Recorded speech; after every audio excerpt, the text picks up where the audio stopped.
Emotion. You remove that, and that's it. There's nothing. And you all have seen people in coma.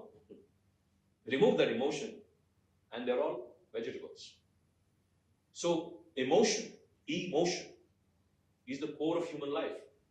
And that is why whatever happens to us first happens emotionally. The first thing, the basic instinct, is an emotion.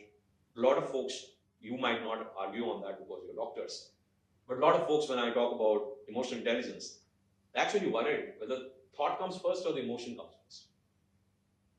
And then I get into this long drawn discussion that emotion comes before thought. It might look as if the thought comes first, but it's the emotion which drives the thought. So you can think about it. So that's why everything we do in our life is to satiate an emotion. Period. Period. Every single act you do, inclusive of scratching your head, to buying a Maybach, or a 5-6 bedroom mansion, or a penthouse in Manhattan, everything is to satiate an emotion. Period. To satisfy an emotion. And if you agree with me, thoughts come immediately after you feel.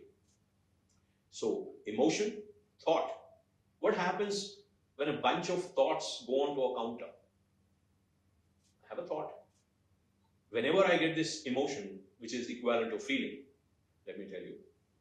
So, an emotion is feeling. Feeling is an emotion. Synonymous. So, when there is an emotion and it triggers a thought, now if that goes into a loop, what happens? Every time I have this emotion, I'm getting this thought. And then, every time I get this thought, I'm doing this action. So if there is an FTA cycle, feeling, thought, action cycle, what does it lead to next, doctors? Culture. Culture, certainly, but there are some building blocks. Character, yes, not wrong. Habits. All your habits. I just saw a brand new psychiatrist walk in here. She would know better. Maybe psychologists know better too, not just the medical professional.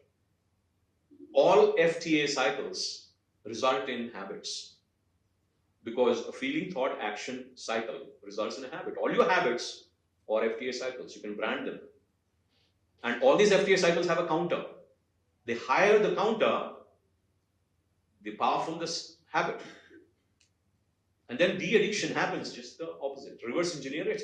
You pick that habit, reverse engineer it, and you can get into de-addicting somebody. So all the addictions are FTA cycles. Very strong counters. Maybe a counter of 10 lakh FTA cycle. Why am I saying all this? Because a bunch of habits become what, doctors? Traits. Professional traits, personal traits, relationship traits. And then a bunch of traits. Personality. Doctor who just spoke to me and answered me, her name, ma'am, Anuradha. Anuradha's personality, I think those who work in her team or in collaboration with her team would know her personality, right? Am I right? They would know. And where does it originate from? Her emotion. At any given point of time, how you're feeling is actually reflecting your personality. And personality alone doesn't stop there. Who's Dr. Anuradha? Is an identity, not just a personality. So when people mention Dr. Anuradha or Dr. Guru, they're talking about the identity of a man or a woman. So your identity, your core identity of your life is linked to your emotion. So if this entire cycle of feeling, thought, action, habits, traits, and then personality and identity is brought to an institution like Continental, and if you do not subject it to a filter of a culture, then all the identities which come inside will have a collision effect.